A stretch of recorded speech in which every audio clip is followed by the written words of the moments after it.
स्वस्ति श्री गणेशाय नमः।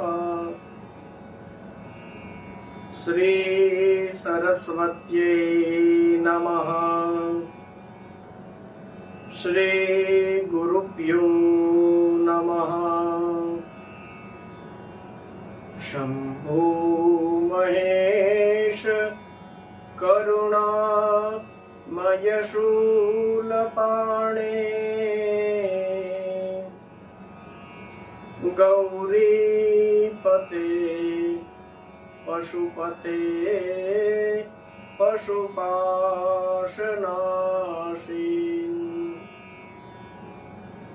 काशीपते करुणया जगदेकदेका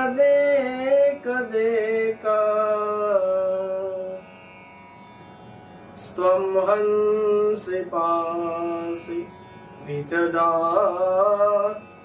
महेश्वरोऽसि।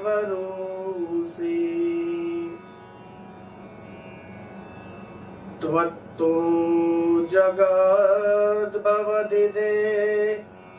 वभव स्मरारे त्वय्येव तिष्ठति जगन् मृदवेश्वनाथ।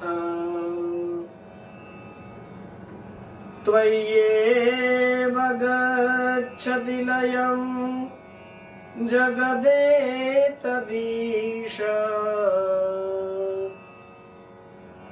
लिंगात्मकं हरचराचर विश्वरूपिन्। श्री सोमनाथ महादेव की जय। सद्गुरु भगवान की जय। ओम नमः पार्वती पतये हर हर महादेव।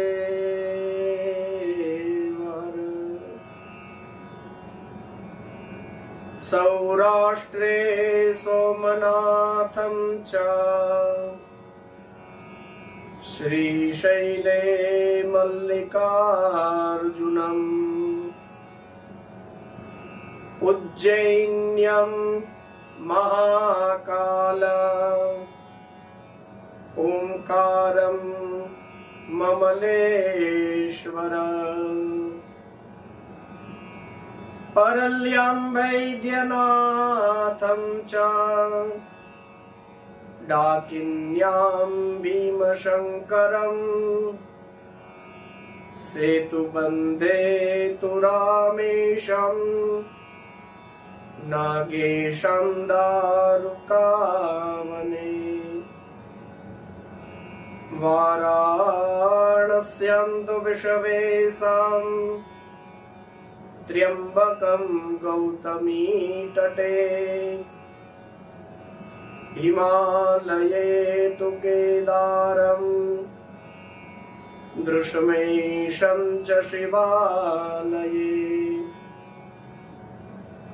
एतानिर्ज्योतिर्लिङ्गानि सायं प्रातः पठेन्नरा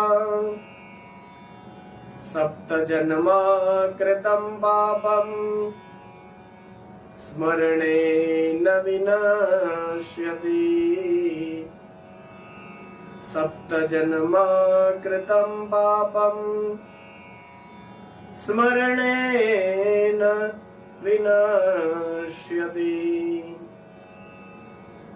मृत्युंजय महादेवा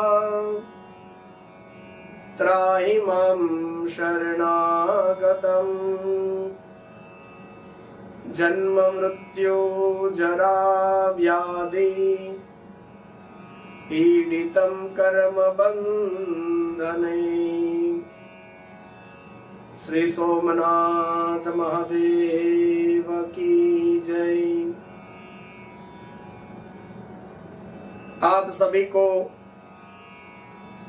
सस्नेह पूर्वक जय श्री कृष्णा, जय सिया राम। ओम नमः शिवाय।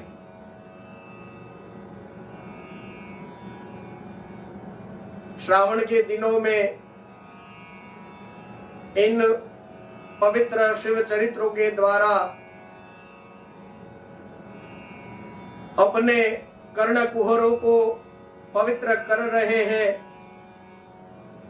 और अपने अपने समय को सार्थक कर रहे हैं। आप सभी का स्वागत करता हूं।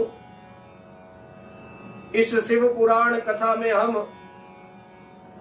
मूल शिव पुराण के दर्शन करते हुए धीरे धीरे आगे बढ़ रहे हैं और यथामति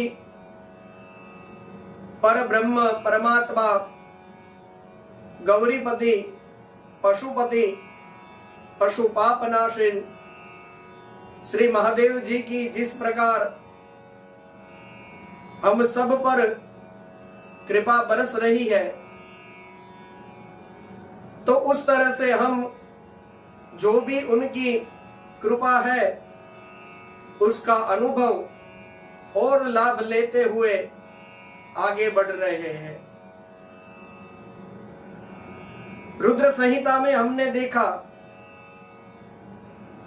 प्रथम खंड का जो सृष्टि खंड है उसका आनंद हमने लिया। आप सभी को कथा प्रवाह स्मरण में होगा ही। भगवान महादेव कैलाश में वहां पर उस गिरि शिखर पर रहने के लिए उद्यत हुए हैं। वहां पर उनको तपस्या करनी है और वे सती माता के साथ वहां पर गए हैं। विश्वकर्मा ने भवन बनाया है, वहां पर उनको तपस्या करनी है और वे सती माता के साथ वहां पर गए हैं। विश्वकर्मा ने भवन बनाया है और वहां पर भगवान महादेव ने अपना निवास किया है। कुबेर भी वहां पर आए हैं। हमारे यहां भगवान महादेव के स्तोत्र में भगवान महादेव को कुबेर के मित्र भी बताया है, क्योंकि शिव पुराण की इस कथा के अनुसार भगवान महादेव जी ने अपनी ओर से कुबेर को अपना मित्र बनाया है। तो उन्होंने तपस्या करी और इस वजह से भगवान महादेव ने कुबेर को अपना मित्र बनाया। और हमने स्तोत्र में सुना है धने सस्य मित्रम, यह शब्द आता है, तो उसका मतलब ही कुबेर है, कुबेर के मित्र। सरचंद्र गात्रम गणानंद पात्रम त्रिनेत्रम पवित्रम धनेशस्य मित्रम अपर्णाकलत्रम सदा सच्चरित्रम शिवं शंकरं शंभु मीशानमीडे।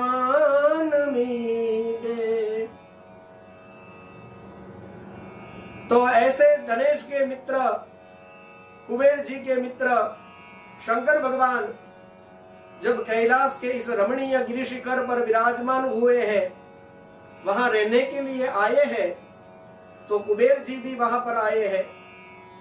और उसके बाद में कैलाश पर आगमन किए हुए भगवान महादेव वहां पर बड़े ही आनंद के साथ सती माता के साथ रहने लगे। यह कथा प्रसंग हमको सुनाया गया।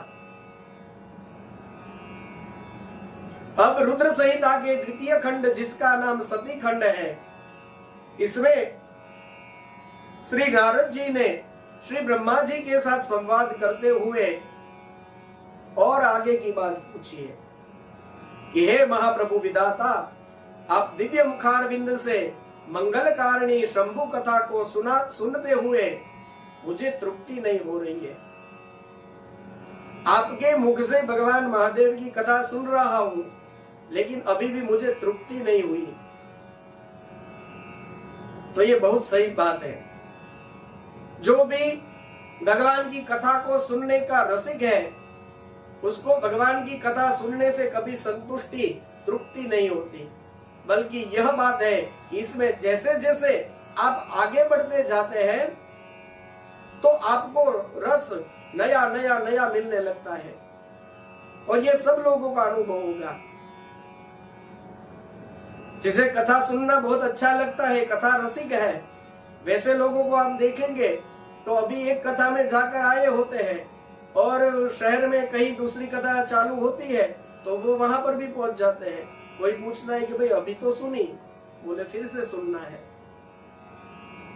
एक ही कथा अलग अलग वक्ताओं के मुख से सुनने से नया नया रस उसमें प्राप्त होता है। तो यह सभी कथा सुनने वाले श्रोताओं का अनुभव होता ही है। और सभी श्रोताओं का अनुभव है कि नए नए वक्ता के मुख से सुनने में नया नया रस मिलता रहता है और भगवान के प्रति हमारी भक्ति और मजबूत होती चलती है। और हमको एक मीटर रखना चाहिए। किसी के भी मुख से जब कथा सुने तो उससे भगवत भक्ति प्रकट होनी चाहिए। भगवत भक्ति प्रकट करा रहा वह वक्ता श्रोता का जो वह संवाद है वह सार्थक माना जाता है। तो शायद हमको एक मीटर भी रखना चाहिए कि भाई यह कथा सुनने से भगवान के प्रति हमारी भक्ति बढ़ी कि नहीं।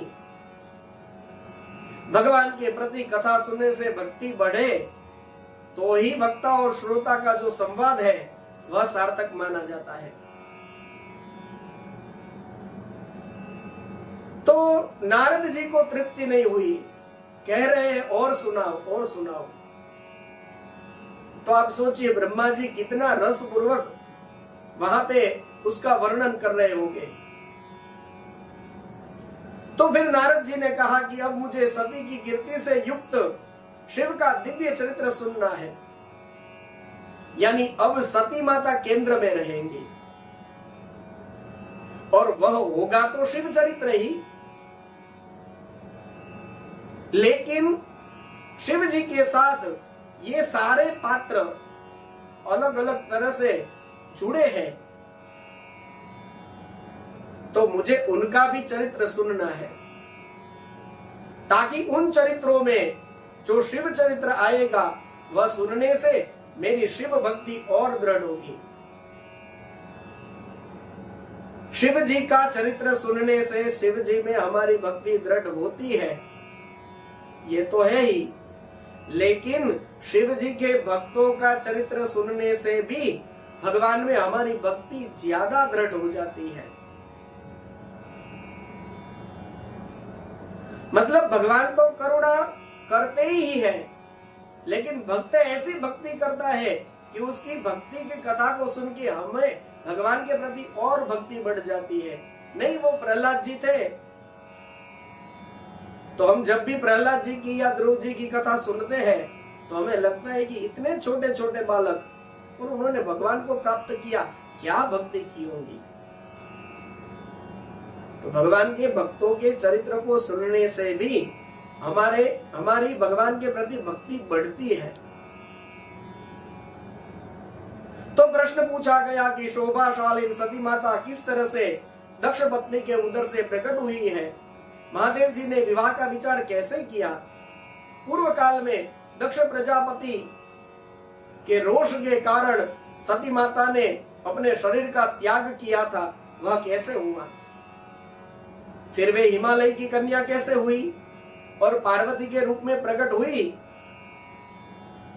उन माता सती ने जो शिवा है उन्होंने उग्र तपस्या करी और फिर कैसे दूसरी बार उनका विवाह शिव जी के साथ हुआ और कामदेव को नाश करने वाले भगवान महादेव के शरीर में उनको आधे शरीर में स्थान कैसे प्राप्त हुआ, यह सारी बातें आप मुझे विस्तार पूर्वक बताइए। ब्रह्मा जी ने कहा, हे मुनि, देवी सती और भगवान शिव का जो शुभ यश है वह परम पावन है, दिव्य है और अत्यंत गोपनीय भी है। यह सब आप कथाएं मेरे से सुनेंगे। हे मुनि, परब्रह्म परमात्मा के सबसे प्रारंभ में देखे तो वे दिव्य आकृति से सुशोभित हो रहे हैं। उनके मन में किसी प्रकार का विकार नहीं है। और जब उन्होंने सृष्टि करना प्रारंभ किया तो फिर उनके वाम अंग से भगवान विष्णु प्रकट हुए और दाहिने अंग से मैं यानी ब्रह्मा जी कह रहे हैं कि मेरा प्राकट्य हुआ, और मध्य अंग से अर्थात उनके हृदय से रुद्र कहते हैं कि मेरा प्राकट्य हुआ। ब्रह्मा जी सृष्टि करता हुए विष्णु भगवान ने जगत का पालन करना प्रारंभ किया और फिर रुद्रदेव ने संहार का कार्य संभाला। तो इसके बाद में फिर उनकी आराधना करके मैं शक्ति संपन्न हुआ। मैंने ही, ब्रह्मा जी कह रहे हैं कि मैंने ही देवताओं की, असुरों की, मनुष्यों की, संपूर्ण जीवों की सृष्टि करी। इसके बाद में फिर मैंने दक्ष प्रजापति आदि सब देव शिरोमणि की भी सृष्टि करी है।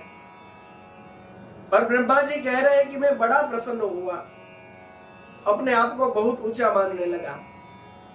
और उसके बाद में फिर वह सृष्टि आगे अपने आप ही बढ़े, इसके लिए मरीचि, अत्रि, पुलह, पुलत्स्य, अंगिरा, क्रतु, वशिष्ठ, दक्ष, नारद, भृगु, इन सब की जब मैंने, यह महान प्रभावशाली मेरे मानस पुत्र थे, उनको भी मैंने ही उत्पन्न किया। और जब उनको उत्पन्न किया तो उसी समय मेरे हृदय में एक अत्यंत मनोहर रूप वाली सुंदर नारी प्रकट हुई। उसका नाम संध्या था। वह प्रकट हुई, उसके बाद में फिर मेरे मन से एक मनोहर पुत्र भी उत्पन्न हुआ। उसने मुझे प्रणाम किया और कहा कि हे ब्रह्मन, मैं क्या कार्य करूं, यह आप मुझे कहे। तो फिर ब्रह्मा जी कहते हैं कि मैंने कहा कि हे भद्र, तुम फूलों से बने हुए 5 बाणों से स्त्रियों और पुरुषों को सबको मोहित करो और इस तरह से इस त्रिभुवन में अपना जो सनातन सृष्टि का कार्य है उसको आगे चलाओ, क्योंकि सृष्टि अब अपने आप भी आगे बढ़नी चाहिए। तो वो जो मन से उत्पन्न हुआ था इसलिए उनको मनोज कहते हैं। तो यही कामदेव है। तो ब्रह्मा जी ने इस तरह से संध्या और कामदेव दोनों को प्रकट किया। इसके बाद में फिर कामदेव का विवाह रति के साथ हुआ और वह जो कुमारी थी संध्या, उसका चरित्र भी यहां बताया है। वह संध्या तपस्या करके फिर वशिष्ठ मुनि की पत्नी अरुंधति हुई है। वशिष्ठ मुनि और अरुंधति, यह अरुंधति माता देवहूति और कर्दम ऋषि की जो 9 कन्या प्रकट हुई थी उनमें से एक अरुंधति है। यहां पर जो कथा बताई गई है तद अनुसार अरुंधति हुई, उससे पहले वाले जन्म में उसने संध्या के रूप में तपस्या करी है। वेदातिथि के यज्ञ में जाकर के अपने शरीर की आत्माहुति दिया है और इसके बाद में वे अरुंधति के रूप में प्रकट हुई है और वह अरुंधति का वशिष्ठ मुनि के साथ विवाह हुआ। यह सुनकर के श्री नारद जी ने ब्रह्मा जी से कहा कि अब भगवान महादेव का वह परम पवित्र चरित्र जो है उसका आप वर्णन करिए, जो उत्तम हो, जो मंगलदायक हो। तो फिर ब्रह्मा जी ने कहा कि हे विप्रवर नारद, सुनिए, पूर्व काल में जब मैं, मतलब ब्रह्मा जी कह रहे हैं कि जब मैं एक बार मोह में पड़ गया था तो उस समय भगवान शंकर ने मेरा उपहास किया। वह हंसे मुझ पर, तो मुझे बड़ा क्षोभ हुआ और उस समय मैं फिर भगवान शिव की ईर्ष्या करने लगा और फिर मैं गया जहां पे दक्षराज, कामदेव, रति सब थे, वहां पे गया और फिर सभी पुत्रों को संबोधित करके वार्तालाप का प्रारंभ किया और मैंने कहा कि हे पुत्रों, तुम सब लोग ऐसा प्रयत्न करो कि जिसमें महादेव जी किसी कमनीय कांति वाली स्त्री का वर्ण ग्रहण करें, महादेव जी का विवाह हो और उसके बाद में फिर भगवान महादेव को मोहित करने का जो भार है वह कामदेव को सौंपा गया।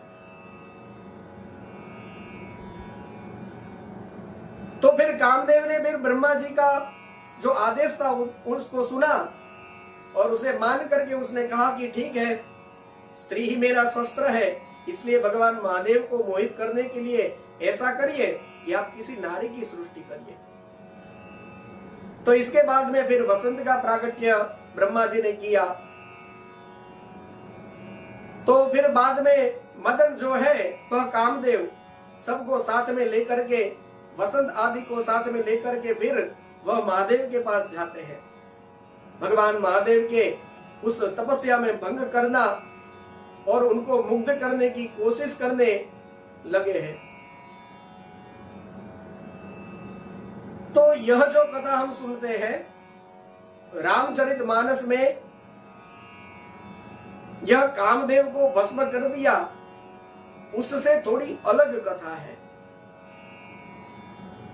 तो यहां जो लिखा है कि इन लोगों ने बड़ा प्रयत्न किया भगवान महादेव को मोहित करने का, लेकिन महादेव को तो कोई फर्क नहीं पड़ा।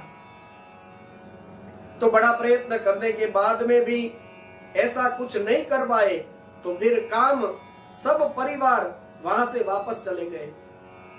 शिव जी तो जैसे बैठे थे वैसे ही बैठे रहे। कामदेव अपनी ओर से कोशिश करता रहा और फिर वापस चला गया। तो यह कैसा लगता है? जैसे कोई हाथी बैठा हो और कुत्ता वहां आ जाए और भौंकने लगे, तो हाथी को कुछ फर्क नहीं पड़ता। या फिर कोई व्यक्ति वहां पे आ जाए और हाथी को वहां से खड़ा करने के लिए उसको दूर भगाना है, तो उसके लिए एक फूल की माला लेकर के उसको मारे, तो हाथी को तो पता ही नहीं चलता कि कोई फूल की माला से उसे मार रहा है। तो हाथी तो जैसे बैठा है वैसे ही बैठा रहेगा। वो फूल की माला वाले की माला टूट जाएगी और अंत में वहां से थक कर उसको जानना पड़ेगा, क्योंकि यदि हाथी उसके सामने एक बार देख भी ले तो उसका तो जैसे विश्राम ही हो जाए। तो बस इसी तरह से जैसे वो आदमी अपनी टूटी माला लेकर के वहां से चला जाए, उसी तरह से कामदेव और वसंत इन सबको भगवान महादेव के पास से चला जाना पड़ा। अपने स्थान पर वह चला गया। अब महादेव जी तो जैसे वह अपनी तपस्या में अपने शांत स्वरूप में स्थित होते हैं वैसे ही, लेकिन ब्रह्मा जी के मन में तो कामदेव को भेजा और वह निष्फल गया।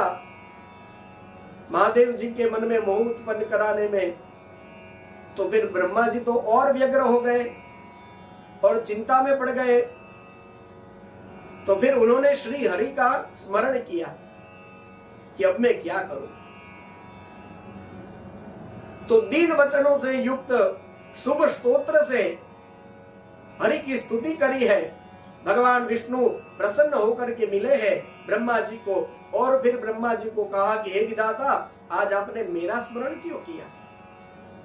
तो ब्रह्मा जी ने पूरा प्रसंग सुनाया है कि मैं मुग्ध हो गया था, उसको देख के शिव जी हंसे तो मुझे लगा कि मैं भी ऐसा कुछ करूं, मैं तो सर्जन करने वाला हूं, तो मैं ऐसी किसी स्त्री का सर्जन करूं कि शिव जी भी मोहित हो जाए, तो ऐसा कुछ करना चाहता हूं। तो हे ब्रह्मा जी ने कहा कि हे केशव, शिव किसी भी तरह से किसी पत्नी को ग्रहण करे तो मैं सुखी हो जाऊंगा। तो फिर भगवान विष्णु तो सब समझते हैं। भगवान विष्णु हंस पड़े कि पता नहीं यह क्या माया है। सब लोग इसी तरह से छोटे छोटे भाव में अटक जाते हैं।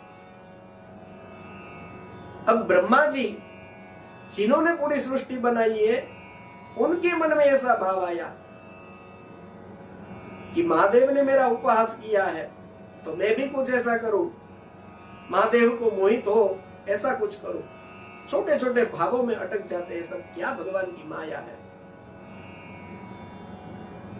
अब देखिए, इसका अर्थ हमें सुनते हुए खास सावधान रहना है। इसमें ब्रह्मा जी की कोई कमी नहीं निकालनी है, नहीं तो हम तो फिर बैठ जाएंगे ना।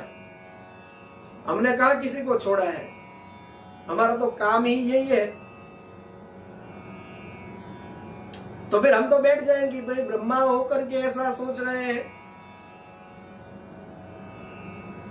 हम तो राम जी में भी दोष ढूंढते हैं, हम तो कृष्ण में भी दोष ढूंढते हैं, तो बैठे बैठे तो हम लोग यही करते रहते हैं। तो इसका अर्थ ये नहीं करना है कि ब्रह्मा जी भी ये करते हैं।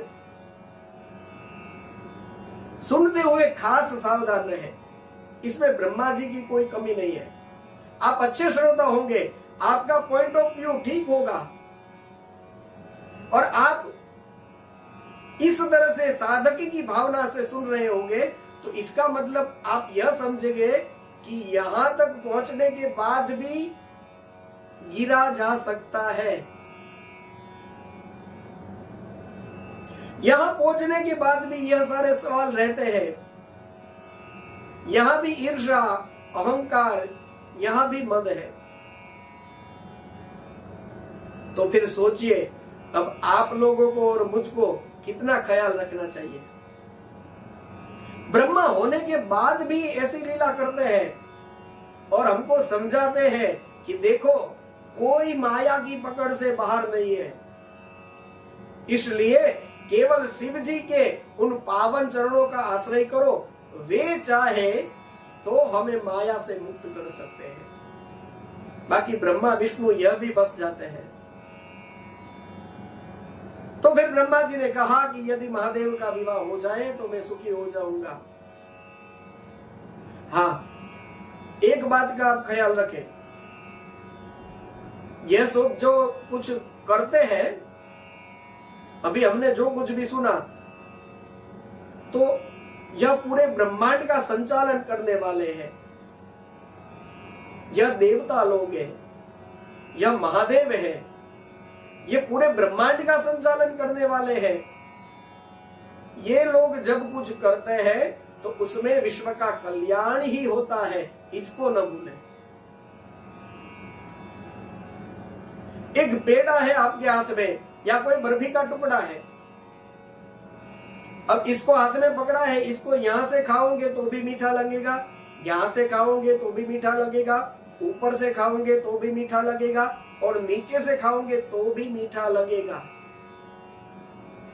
क्यों? बोले वह पूरा मीठा ही है।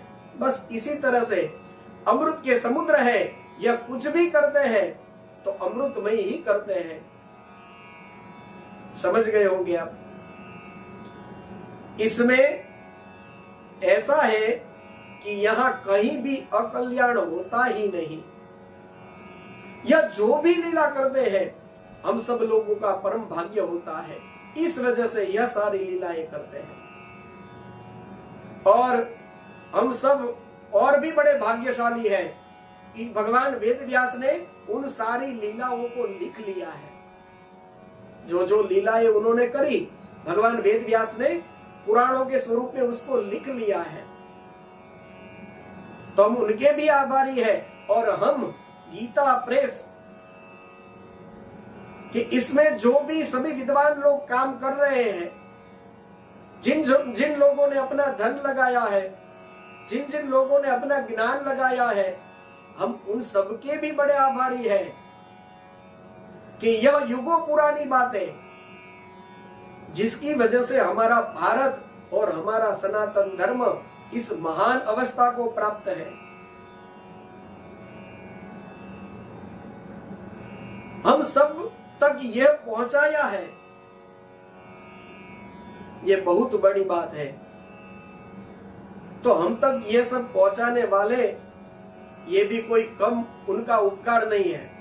इसलिए हम जब प्रारंभ करते हैं तभी बोलते हैं श्री गुरुभ्यो नमः, बोल करके ही कथा का प्रारंभ करते हैं। तो इन सबकी भी हम पर बड़ी कृपा है। तो यह सब हम तक पहुंचाया है और हमको आनंद है कि वक्ता और श्रोता के रूप में हम सब लोग भी भगवान महादेव का उस शिव चरित्र जो है वह अब सब लोगों तक पहुंच रहा है। हम कह रहे हैं, आप सुन रहे हैं। तो इसमें कड़ी बनने की बात है।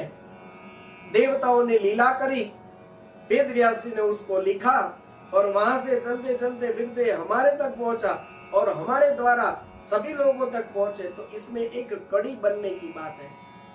कड़ी से कड़ी जुड़ जाए, एक चेन बन जाती है। तो इसका हमें भी परम आनंद है और गौरव है और होना ही चाहिए। तो यह शिव जी का अनुग्रह नहीं है तो और क्या है? यह शिव जी की कृपा ही तो है, इसे और क्या कहेंगे? हमें आपने बुलाया, यह कर्म नहीं तो क्या है? मेरा मर्तबा बढ़ाया, ये कर्म नहीं तो क्या है? ये कर्म ही तो है, यह कृपा ही तो है। तो भगवान महादेव और यह विष्णु जी और ब्रह्मा जी और इन लोगों की इन लीलाओं को देख करके साधक के रूप में हम सब लोगों को यह समझना है कि वहां तक पहुंचने के बाद भी यह ईर्षा, अहंकार, मद, मत्सर आदि पकड़ते हैं। तो साधक के रूप में आप सुन रहे हो तो सुनते सुनते ओम नमः शिवाय का जप जरूर करना चाहिए। यह सुनते सुनते जितना समय मिल रहा है तो उतने हमारे जप भी हो जाएंगे। नहीं तो इतना स्पेशली समय निकालना कठिन है इस समय में। तो यदि आप सुन रहे हैं बैठे बैठे तो सुनते सुनते भी भगवान के नाम का जप करना चाहिए। ओम नमः शिवाय आपके जप भी हो जाएंगे और श्रावण चल रहा है तो आपको आनंद भी आएगा। तो हम लोग इस वजह से भी बड़े भाग्यशाली है कि यह श्रावण शुक्ल जो है वह हर जगह पे श्रावण है। नहीं तो उत्तर प्रदेश, राजस्थान, मध्य प्रदेश और इन सभी एरिया में वहां पर तो श्रावण कब शुरू हो जाता है? जब हमारे यहाँ आषाढ़ मास का कृष्ण पक्ष प्रारंभ होता है तब उत्तर प्रदेश और वहां पर अन्य प्रदेशों में श्रावण शुरू हो जाता है। मतलब जो गुरु पूर्णिमा के दूसरे दिन वहां पे श्रावण शुरू हो जाता है। और हम रक्षाबंधन करें, श्रावण मास की शुक्ल पक्ष की पूर्णिमा तिथि को हम जब रक्षाबंधन करते हैं तो उसके बाद भी गुजरात में गुजराती, महाराष्ट्रियन लोग जहां रहते हैं तो रक्षाबंधन के बाद भी हम श्रावण मनाते हैं। लेकिन फिर और प्रदेशों में वहां श्रावण नहीं मनाते। तो यह श्रावण शुक्ल पक्ष प्रतिपदा से लेकर श्रावण शुक्ल पक्ष पूर्णिमा तक के जो 15 दिन है रक्षाबंधन तक के, यह हर जगह पे श्रावण है। तो इन दिनों में तो हम श्रावण बोले तो हर जगह श्रावण ही सुनाई दे। तो श्रावण में सब श्रवण कर रहे हैं, यह बहुत अच्छी बात है। तो साथ में ओम नमः शिवाय का जप भी करना चाहिए। मैंने कहा वैसे तो हमें कहाँ समय मिलता है, 1 घंटा 1.5 घंटा बैठ करके जो कथा सुनते हैं तो उस समय हमारा जप भी हो जाएगा। और आप सुन ही रहे हैं तो मैं आपको यह भी छूट दे दूं कि साथ साथ कि वैसे तो मंत्र का जप उसका एक नियम होता है कि भाई आसन लेके हाथ में माला लेकर के गौमुखी में रख के और फिर जप करना चाहिए। लेकिन कथा सुनते सुनते आप घर के काम कर रहे हो तो चलते फिरते घूमते घामते आप किसी व्हीकल में जा रहे हो तो प्रेम से शिव का स्मरण करिए, कर सकते हैं। तो कथा भी सुने, शिव नाम स्मरण भी करे, तो इन लोगों की हम पर बड़ी कृपा है। अब भगवान विष्णु हंस पड़े और उन्होंने कहा कि देखो, ऐसा है ब्रह्मा जी, शिव जी ही सबके कर्ता, भरता और हरता है। भरता यानी पालक, हरता यानी संहारक। तो शिव जी ही सबको उत्पन्न करने वाले हैं, सबका पालन करने वाले हैं और सबका संहार करने वाले हैं। वे योग परायण है, योग मार्गदर्शक है, वे गर्वहारी है, लोकेश्वर है और सदा दीन वत्सल है। आप उन्हीं की शरण में जाइए, सर्वात्मा शंभु का आप भजन करिए और शिव का स्मरण करते हुए उत्तम तपस्या करिए और साथ में देवी शिवा का भी ध्यान करिए। देवेश्वरी यदि प्रसन्न हो जाएंगी तो आपका जो सारा कार्य है वह सिद्ध हो जाएगा। तो आप एक काम करिए, आप दक्ष को आज्ञा दीजिए, उसको इसमें निमित्त बनाइए और उसको तपस्या करने के लिए भेजिए। तो भक्ति भाव पूर्वक, प्रयत्न पूर्वक वह तपस्या करेगा और भगवान महादेव की इच्छा से देवी मां प्रसन्न होगी और वह प्रसन्न होगी तो बिल्कुल जो भी आप चाहते हैं वह सब हो जाएगा। तो इस तरह से भगवान महादेव हम दोनों की तरह, जैसे आप वाग्देवी के साथ जुड़े हैं, मैं लक्ष्मी के साथ जुड़ा हूं, तो इसी तरह से भगवान शंकर जो है वह रुद्र नाम से प्रकट हुए हैं। वे शिवा जो है देवी, वह सती नाम से प्रकट होगी और उनके साथ विवाह करेंगे। तो आप उस तरह से प्रयत्न करिए। तो फिर ब्रह्मा जी ने दक्ष को आज्ञा दी है और दक्ष जो है वह तपस्या करने के लिए आगे बढ़ते हैं।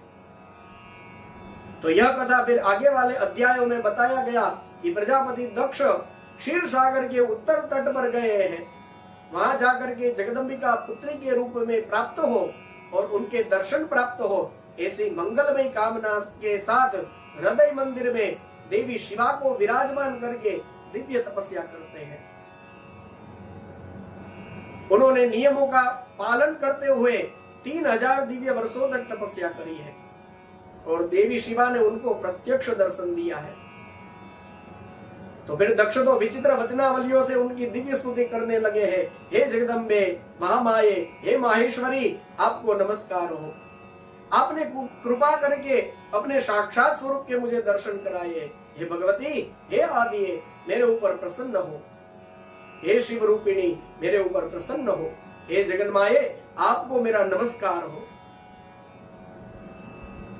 प्रसिद्ध भगवत्यादे प्रसिद्ध शिव रूपिणी, प्रसिद्ध भक्त वरदे, जगन्माये नमोस्तुते।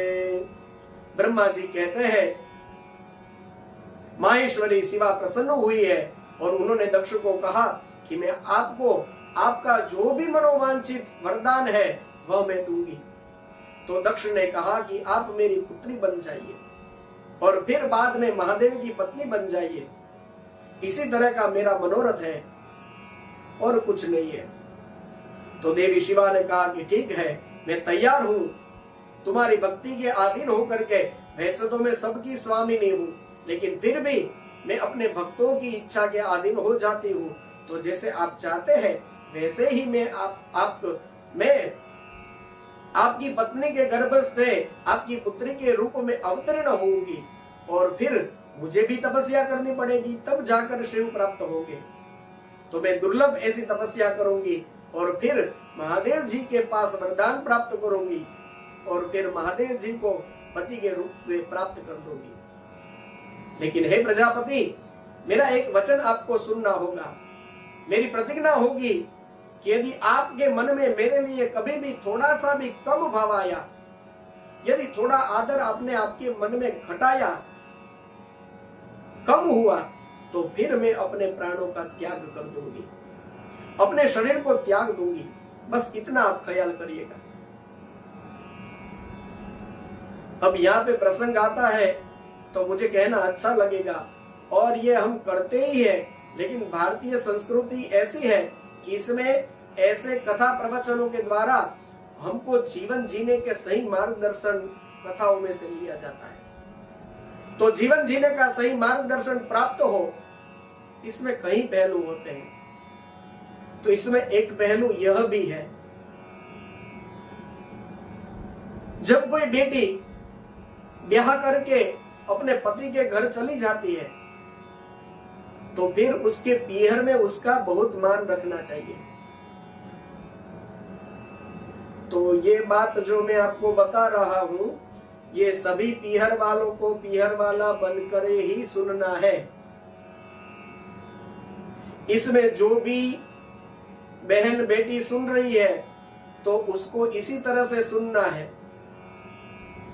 कि मेरी बेटी जिसका विवाह हो गया है, जिसकी बेटियां हो और विवाह हो गया हो, तो ये जब आपके पास आए, यानी अपने पीहर में जब आए, तो अपनी बेटियों का खूब आदर करें। जिसका भी विवाह हो गया हो, ऐसी बेटी जब अपने पिता की घर पे वापस आती है तो उस घर में वह अपना मान खोजती है। यह बहुत महत्व का है। और माता पिता के तो वे जिगर के टुकड़े होते ही हैं, इसलिए उनके लिए तो कोई सवाल ही नहीं है। वे तो खूब आदर देंगे, मान देंगे, सम्मान देंगे। लेकिन यह बात भाइयों और भाभियों को ख्याल करनी चाहिए, भतीजों और भतीजियों को ख्याल रखना चाहिए। जब ससुराल से बेटियां आती है तो उसे खूब मान सम्मान मिलना चाहिए। तो उसको उस तरह से समझिए और अपने जीवन में भी उतारिए। तो फिर देवी माँ जो है वो दक्ष को कहा कि कभी भी आपके मन में मेरे प्रति कम भाव कुछ हुआ, आदर कम हुआ, तो फिर मैं अपने प्राण त्याग दूंगी। इतना कह करके देवी माँ जो है वो अंतर्ध्यान हो गई। दक्ष बड़े प्रसन्नता पूर्वक अपने घर वापस आए हैं। इसके बाद में फिर दक्ष के द्वारा मैथुनी सृष्टि का प्रारंभ हुआ। उन्होंने अपने हरियस्व और सबलास्व नाम के पुत्रों को प्रकट किया। वे नारायण सरोवर के किनारे गए, उन्होंने तपस्या करी, भगवान की प्राप्ति करी है। उसके बाद में ब्रह्मा जी की कृपा से दक्ष के को यह ज्ञान हुआ कि सृष्टि को आगे बढ़ाना है तो फिर पुत्रों के द्वारा नहीं, पुत्रियों के द्वारा, कन्याओं के द्वारा ही यह होगा। तो इस वजह से दक्ष ने 60 कन्याओं को उत्पन्न किया है। उन सभी कन्याओं का विवाह करके 10 कन्या उन्होंने विधि पूर्वक धर्म के साथ ब्याही, 13 कन्याओं को कश्यप मुनि के साथ ब्याहा, 27 कन्या थी, उनका विवाह चंद्रमा के साथ किया। भूत, अंगिरा और कृशाश्व को उन्होंने 2-2 कन्याएं दी। बाकी जो 4 कन्या थी वे तारक्ष अथवा अरिष्ट नेमि के साथ उनका विवाह हुआ है।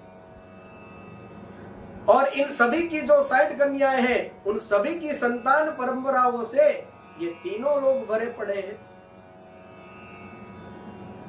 कई लोग ऐसा कहते हैं कि शिवा अथवा जो सती माता है ये दक्ष की ज्येष्ठ पुत्री यानी सबसे बड़ी थी।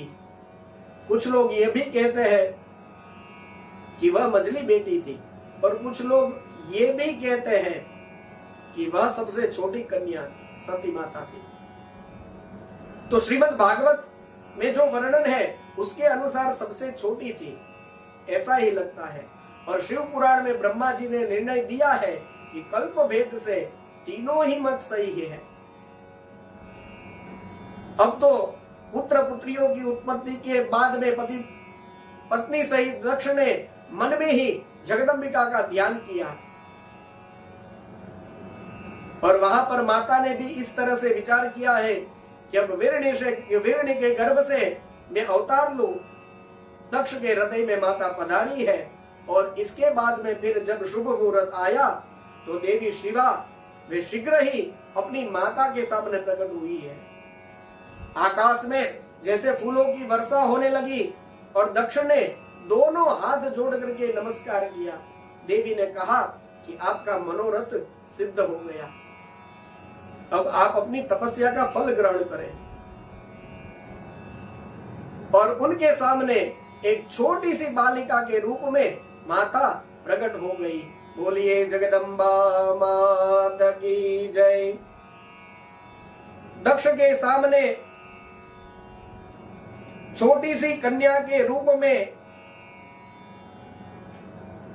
माता प्रकट हो गई है। दक्ष तो बड़े आनंदित हुए हैं। पुत्री का अलौकिक रूप देख करके सारी स्त्रियां हर्षित हो गई। सब लोगों ने प्रेम से जय जयकार किया। गीत वाद्य बजने लगे हैं, पाजिंद्र बजने लगे हैं। बहुत बड़ा उत्सव हुआ। दक्ष ने वैदिक और कुलचित आचार के विधि पूर्वक अनुष्ठान किया और कन्या का जन्म हुआ। हर्षित होकर के बहुत बड़ा उत्सव वहां पे मनाया। अब तो हमारे यहाँ ज्यादा दिखता नहीं है, लेकिन फिर भी यदि कहीं कुछ बचा हो, ऐसा है नहीं, लेकिन यदि हो तो बेटे के जन्म के समय हम बहुत उत्सव करते हैं और सारी विधियां करते हैं, और बेटियां आती है तो कुछ खास करते नहीं है। ऐसा बिल्कुल भी नहीं है।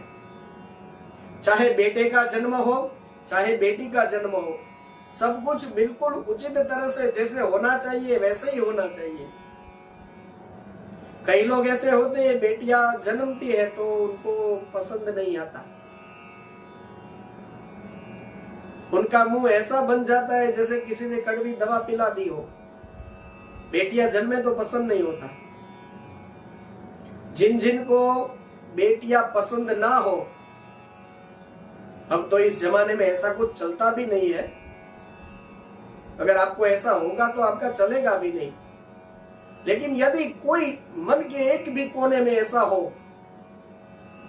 कि जिनको बेटियां पसंद नहीं है, तो एक खास ख्याल करना, जिन जिनको बेटियां पसंद नहीं है उनको। यदि हमारे नाना जी ने बेटी को जन्म नहीं दिया होता तो हम नहीं होते। हमारे मम्मी के, हमारे माता जी के पिताजी ने बेटी को जन्म ने नहीं दिया होता तो हम नहीं होते। यह खास ख्याल रखें, इस पर सोचना। हमारे नाना जी मतलब हमारे मम्मी के पिता, यदि उनकी भी सोच ऐसी होती और बेटी को जन्म ने नहीं देते तो हमारी माता का जन्म ही नहीं होता, और हमारी माता का जन्म नहीं होता तो हमारा भी जन्म नहीं होता। उन्होंने बेटी को जन्म दिया इसलिए हम हैं।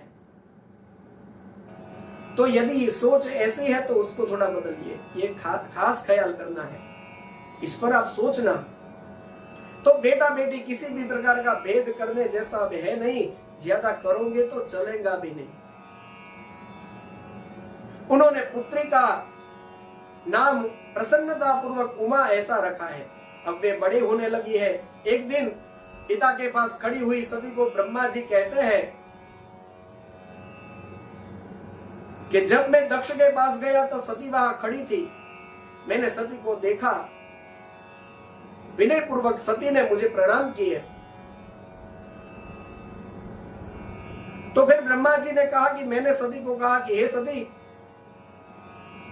जो केवल आपको ही चाहते हो ऐसे जगदीश्वर महादेव को आप पति के रूप में प्राप्त करिए। इतनी बात बोल करके ब्रह्मा जी वहां से विदा ले गए।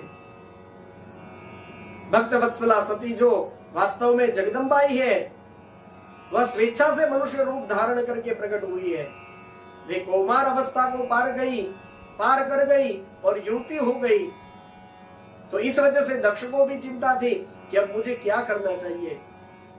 तो विशाल बुद्धि वाली देवी सती ने सामने से ही दक्ष की चिंता को मिटाते हुए कहा कि हे माता पिता, आप दोनों मुझे आज्ञा दे, मैं शिव के निमित्त तपस्या करना चाहती हूं। तो दोनों माता पिता ने प्रेम पूर्वक आज्ञा दी है।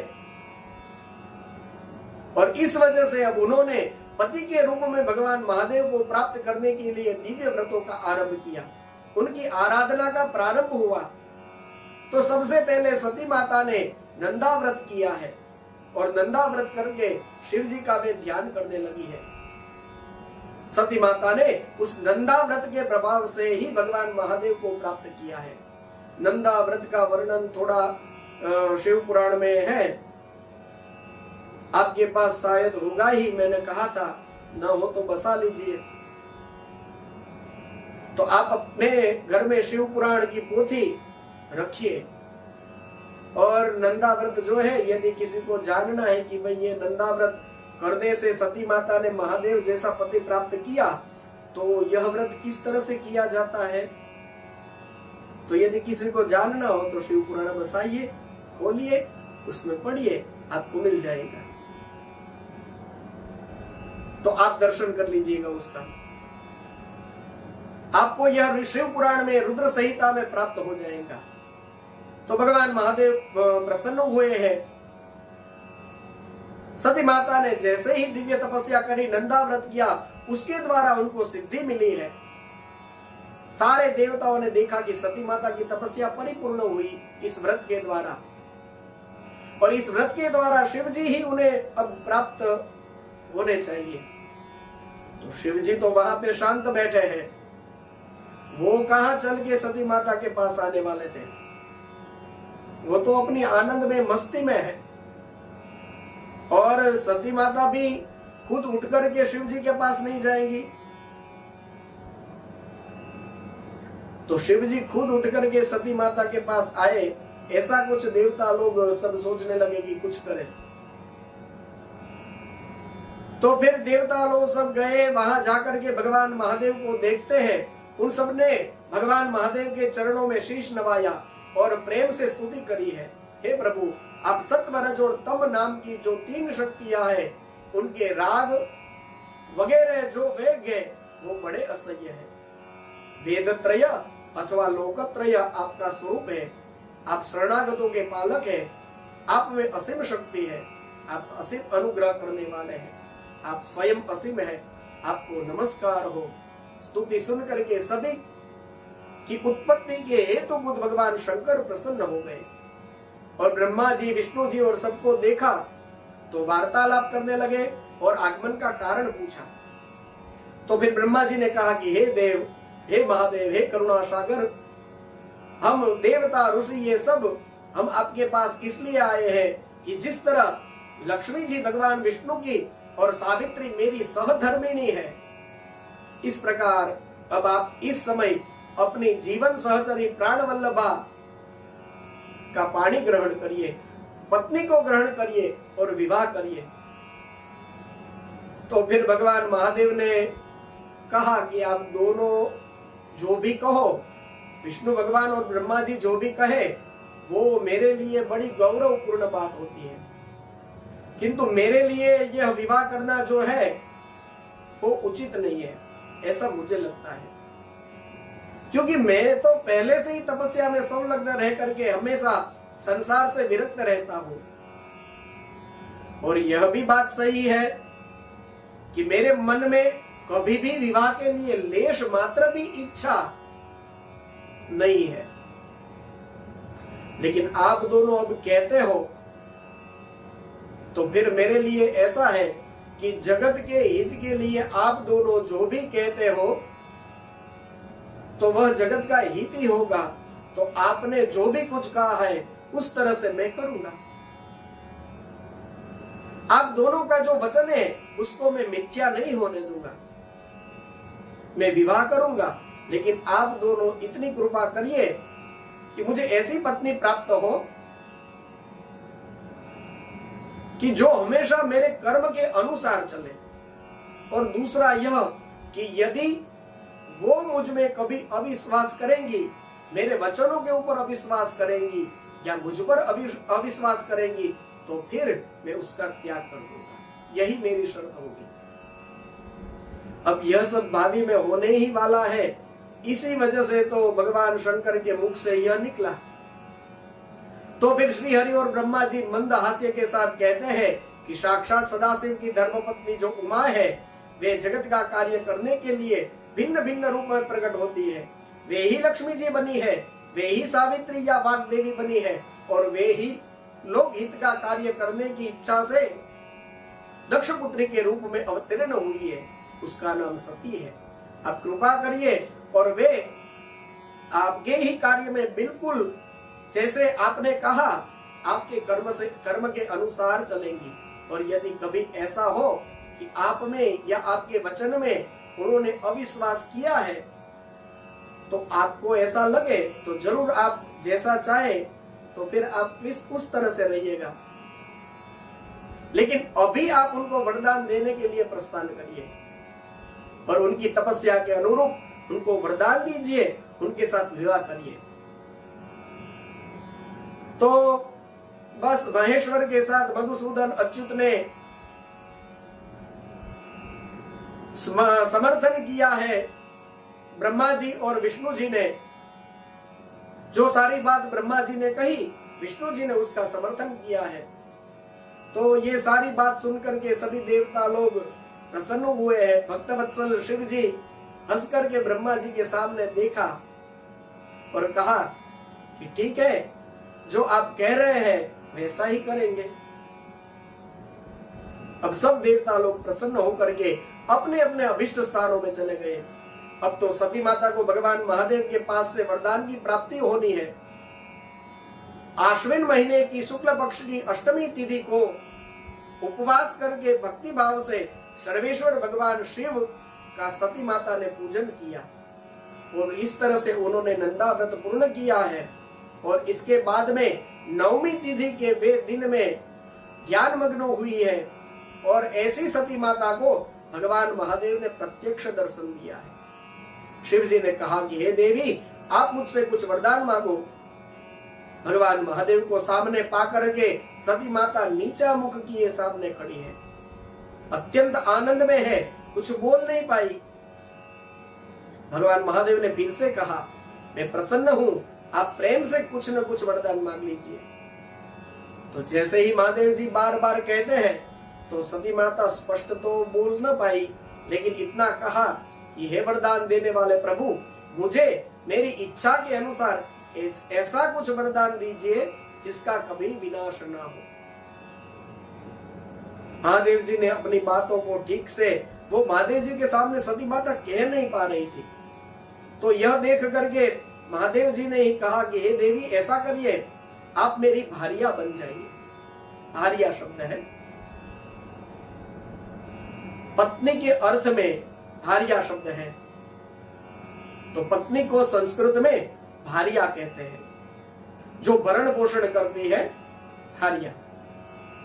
तो शंकर भगवान ने सामने से ही कहा, तो फिर आनंद मग्न हुई सती माता जो है वह चुपचाप वहां पर खड़ी रह गई, क्योंकि उनको तो जो मनोवांछित वरदान चाहिए था वह उनको प्राप्त हो गया। तो फिर दक्ष कन्या वह प्रसन्न होकर के कहने लगे कि आप मेरे पिता के पास जाइए और उनको कह करके वैवाहिक विधि पूर्वक मेरा पाणी ग्रहण करिए। ब्रह्मा जी कहते हैं, महेश्वर ने प्रेम से कहा है, हे प्रिय, ऐसा ही होगा। वहां पर शिव जी को प्रणाम करके सती अपनी माता के पास पहुंच गई। भगवान महादेव भी अपनी तरफ से हिमालय पे अपना जो कैलाश वो धाम है वहां पर पहुंच गए। अब तो शंभु ने ब्रह्मा जी को बुलाया और ब्रह्मा जी को कहा कि जब से मैंने यह निश्चित किया है कि मैं विवाह करूंगा, तो इसके बाद में फिर मेरे मन में इसको कैसे सिद्ध करूं उसका विचार आ रहा है। तो मुझे ऐसा लगता है कि अब आप ही जाइए मेरी तरफ से और दक्ष को कहिए कि शीघ्र ही अपनी कन्या को मुझे पत्नी के रूप में दे दे। तो फिर ब्रह्मा जी ने कहा कि ठीक है, हे वृषभध्वज, ऐसा है कि कहने की तो जरूरत भी नहीं पड़ेगी। दक्ष स्वयं इस तरह से अपनी पुत्री को आपकी पत्नी के रूप में समर्पित कर देंगे। तब नारद जी ने कहा कि माता सती जब घर पर आई तो उसके बाद में दक्ष ने क्या किया? ब्रह्मा जी कहते हैं, सती माता जब घर वापस आ गई, उन्होंने माता पिता को प्रणाम किया, तपस्या संबंधी सारे समाचार जो है सब सुनाए। महेश्वर प्रकट हुए, उन्होंने मुझे अपनी पत्नी बनाने के संबंध में सोचा है, उन्होंने मुझे वरदान दिया है। तो माता पिता दक्ष वे भी आनंद में आ गए। आनंद का जैसे वहां पे स्रोत बह चल रहा है, महा उत्सव होने लगा। तो इसके बाद में फिर दक्ष थोड़ी चिंता में पड़ गए कि भाई मेरी बेटी का विवाह महादेव के साथ करना चाहता हूं, ऐसा मैं अपने मुंह से जाकर के शिव जी को कैसे कहूं। तो मन में सोच रहे थे, तब तक तो श्री ब्रह्मा जी वहां पे उपस्थित हो गए। दक्ष ने प्रणाम किया, सामने खड़े रहे, ब्रह्मा जी को विधि पूर्वक आसन दिया। तो फिर ब्रह्मा जी ने कहा कि हे प्रजापति, ऐसा है, भगवान शंकर ने आपकी पुत्री को अपनी पत्नी के रूप में प्राप्त करने के इस हेतु, यह सारा प्रसंग निश्चित करने हेतु मुझे आपके पास भेजा है। तो आप अविलंब अपनी पुत्री को उनकी सेवा में सौंप दीजिए, आप कृतकृत्य हो जाएंगे। उनको मैं ही आपके घर लाऊंगा। तो फिर दक्ष तो अत्यंत प्रसन्न हुए, कहा कि हे पिताजी, जैसी आपकी आज्ञा वैसा ही सब कुछ होगा। यह कह करके परम आनंद में, परम प्रसन्नता में अपने पुत्री के भविष्य में भगवान महादेव जी पति हो गए। यह सोच सोच करके अत्यंत कृतार्थ हो गए दक्ष आनंद में आ गए। अब तो ब्रह्मा जी के पास भी दक्ष की अनुमति प्राप्त हुई है, यह समाचार मिला। और इसके बाद में फिर तुरंत गए ब्रह्मा जी भगवान महादेव के पास और कहा कि आप भगवान महादेव जी, हे प्रभु, आप दक्ष के वहां पधारिए और वहां से सती को अपनी पत्नी बना करके ले जाइए, यही उचित होगा। तो शुभ मुहूर्त में आप उनके घर चलिए और सती को लेकर के आइए। और इसके बाद में फिर कहा है कि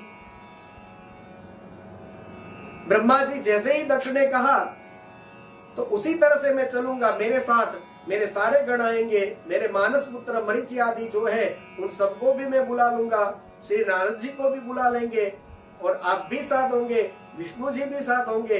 अब सब मिलकर के वहां पे जाएंगे। भगवान विष्णु अपने सैनिकों के साथ, कमला देवी के साथ अपने सैनिकों के साथ चलेंगे। और कौन सा मुहूर्त निकाला जाए? अब बारातियों की गिनती तो हो गई, लेकिन मुहूर्त कौन सा? तो शिव पुराण के अनुसार सती माता और शिव जी का जो विवाह हुआ, पार्वती और शिव जी का विवाह वो बाद में आएगा।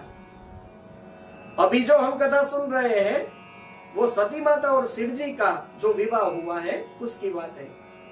तो मुहूर्त निकला चैत्र मास शुक्ल पक्ष त्रयोदशी तिथि, रविवार, पूर्वा फाल्गुनी नक्षत्र,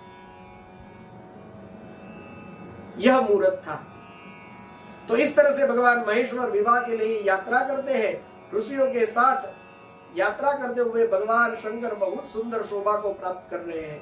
उनका जो वो श्रृंगार है, वाघांबर उन्होंने लपेटा हुआ है, सर्प है, जटा है, चंद्रकला है और बलिवर्ध नंदिकेश्वर के ऊपर आरूढ़ हुए हैं। प्रसन्नता पूर्वक दक्ष के घर में गए हैं। दक्ष ने स्वयं सबका स्वागत किया है, सत्कार किया है। महादेव का स्वागत करके घर के अंदर पधार करके लाए हैं। बैठने के लिए दिव्य आसन दिया है और विधि पूर्वक उनका पूजन किया है। फिर विष्णु जी का, ब्रह्मा जी का, ब्राह्मणों का, सभी का पूजन किया। और ब्रह्मा जी को ही दक्ष ने कहा कि हे पिताजी, आप स्वयं विधि है, आप स्वयं विधाता है। आप ही शिव और सती का विवाह का दिव्य मांगलिक जो कर्म है, यह वैवाहिक कार्य जो है, विवाह की विधि जो है, वह आप ही कराइए। तो तब तो ब्रह्मा जी बड़े आनंद में आ गए। ब्रह्मा जी नारद जी को कथा सुनाते कह रहे हैं कि जब मैंने यह सुना, दक्ष ने कहा कि इन दोनों की विवाह की विधि आप कराइए, तो मैं तो बड़ा प्रसन्न हो गया।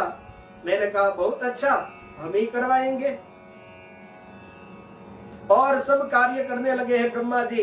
दक्ष ने बड़ी प्रसन्नता पूर्वक सती माता के हाथ जो है वो शंकर भगवान के हाथ में सौंप दिया बोलिए उमा महेश्वर भगवान की जय, सती शंकर भगवान की जय। भगवान महादेव ने भी सती का हाथ अपने हाथ में लिया, ग्रहण किया है। उस समय नृत्य गीत के साथ महान उत्सव होने लगा। दक्ष कृतार्थ हो गए कि महादेव आज मेरी बेटी के भर्ता बने हैं। शिव और शिवा अत्यंत प्रसन्न हुए। पूरा संसार जो है वह मंगल का निकेतन बन गया है। और फिर विवाह की विधि में आगे सती माता और भगवान महादेव एक दूसरे का हाथ पकड़ के अग्नि की परिक्रमा करने लगे। और इसके बाद में कन्यादान करके दक्ष ने भगवान महादेव को विविध प्रकार वस्तुएं दी, भेंट दी है। और इसके बाद में श्री हरि प्रसन्न होकर के आगे आए हैं। उन्होंने भगवान महादेव के तत्व का वर्णन करती हुई एक दिव्य स्तुति करी है। और इसके बाद में फिर शंकर भगवान गए हैं ब्रह्मा जी के पास में और कहा कि आपने सब वैवाहिक कार्य अच्छी तरह से संपन्न कराया है। अब आपने मेरा विवाह कराया है तो आप मेरे आचार्य हैं, तो मैं आपको दक्षिणा में क्या दूं? तो शंकर भगवान तो सबके सर्वेश्वर है, इनसे ऊपर तो कोई है नहीं। लेकिन फिर भी लौकिक रीति का आश्रय करते हुए इस तरह से कहने लगे हाथ जोड़ करके भगवान महादेव ब्रह्मा जी को कि आपको दक्षिणा में मैं क्या दूं? तो ब्रह्मा जी ने कहा कि यदि आप हमको कुछ दक्षिणा ही देना चाहते हैं तो हम रुपया पैसा थोड़े ही लेंगे। आप यदि हमको देना चाहते हैं कुछ वरदान तो आप इसी रूप में, यानी दूल्हे के रूप में, इसी वेदी के ऊपर हमेशा के लिए विराजमान हो जाइए। आपने जितने जितने शिव चरित्र सुने होंगे, शिव पुराण में भी आप जैसे जैसे आगे पढ़ेंगे सुनेंगे, आपको देखने को मिलेगा हर जगह हर लोगों ने, शिव जी ने जैसे ही कहा कि कुछ वरदान मांगो तो सभी ने यही कहा, यही रह जाइए। जितने भी ज्योतिर्लिंग हैं उन सब की कथाओं में आपको यही दिखेगा, शिव जी यदि आप प्रसन्न हो, हे महेश्वर आप यही रह जाइए। और शिव जी किसी को ना भी नहीं करते, मना भी नहीं करते। कितने ज्योतिर्लिंग, कितने स्वयं बोलेंगे, कितने भक्तों के द्वारा, सिद्धों के द्वारा, देवताओं के द्वारा स्थापित लिंग, हर जगह महादेव है। महादेव कहां नहीं है? तो महादेव को कहा कि आप यही रह जाए। अब आपको सवाल होगा कि महादेव सोमनाथ में रहते हैं या काशी में रहते हैं, अमरनाथ में रहते हैं या पशुपतिनाथ में रहते हैं, रामेश्वर में रहते हैं, कहां रहते हैं? और रुद्रलोक जैसा भी कुछ ऊपर है कि नहीं? इस बात को याद करेंगे तो यह कोई कंफ्यूजन नहीं रहेगा। और वह छोटी सी बात यह है कि भगवान महादेव कौन है? कहते हैं वह ब्रह्म तत्व है, इनका कोई आकार नहीं है। और इसी वजह से जैसे आकाश सर्वत्र व्याप्त हुए, तो आकाश को उत्पन्न करने वाले महादेव भी सर्वत्र व्याप्त है। आप जहां बैठे हैं वहां पर भी महेश्वर है, सब जगह है। इसलिए आप जहां हो वहां पर भी है और हमेशा है, अभी भी है।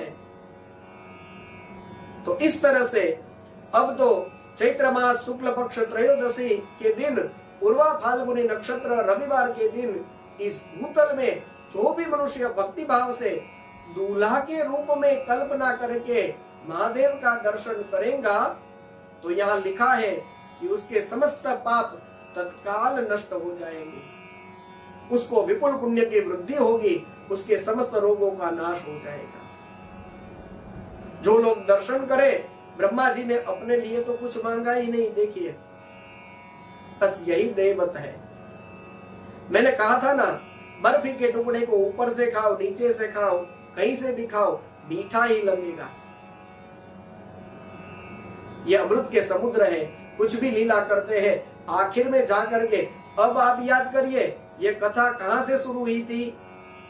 ब्रह्मा जी मोह में पड़े, शिव जी हंसे, ब्रह्मा जी को लगा कि मैं इनका विवाह करा दूं। वहां से शुरू हुआ था। अब आप देखिए, ब्रह्मा जी ने अपने लिए कुछ नहीं मांगा। अब आपको इसमें पहले लगा होगा कि ब्रह्मा जी भी ईर्ष्या करते हैं, लेकिन अब आप कहिए, इसमें कहीं ईर्ष्या, मोह, मद, मत्सर कुछ भी है? इसमें कुछ नहीं है। क्यों बोले? इसलिए नहीं है कि ये लोग इस तरह की लीला मात्र करते हैं, इनके मन में ऐसा कुछ भी नहीं होता। यह हम लोगों को समझाने के लिए ऐसी लीलाएं करते हैं। तो आखिर में जो ये पुराणों का मूल भाव है, यही है कि हम सब शिव तत्व के नजदीक पहुंच जाए। कहा कि समस्त रोगों का विनाश हो जाएगा। जो नारी दुर्भगा बंध्या है, वो केवल दर्शन मात्र से अवश्य ही निर्दोष हो जाएगी। भगवान शिव प्रसन्न है, तो उन्होंने कहा कि अवश्य ब्रह्मा जी आप जैसा चाहते हो ऐसा ही होगा। ऐसा कहकर के पत्नी सहित भगवान महेश्वर शिव ने अपने अंश रूपिणी मूर्ति को प्रकट किया है और उस वेदी के मध्य भाग में विराजमान हो गए। इसके बाद में फिर परमेश्वर शंकर दक्ष के पास से विदा लेकर के अपनी पति के साथ वृषभ के ऊपर आरूढ़ होकर के प्रभु हिमालय की ओर चले हैं।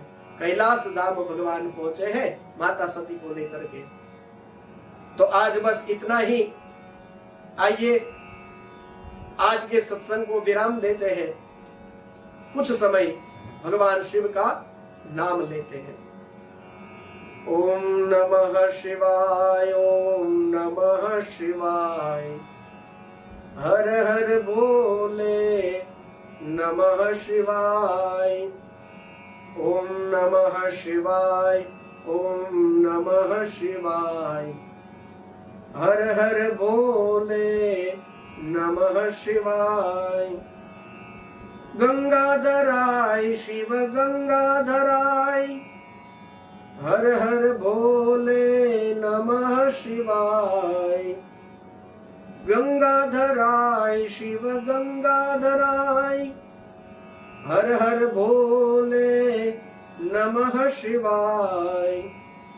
ओम नमः शिवाय, ओम नमः शिवाय, हर हर भोले नमः शिवाय। ओम नमः शिवाय, ओम नमः शिवाय, हर हर भोले नमः शिवाय। श्री सोमनाथ महादेव की जय, सद्गुरु भगवान की जय। ओम नमः पार्वती पतये, हर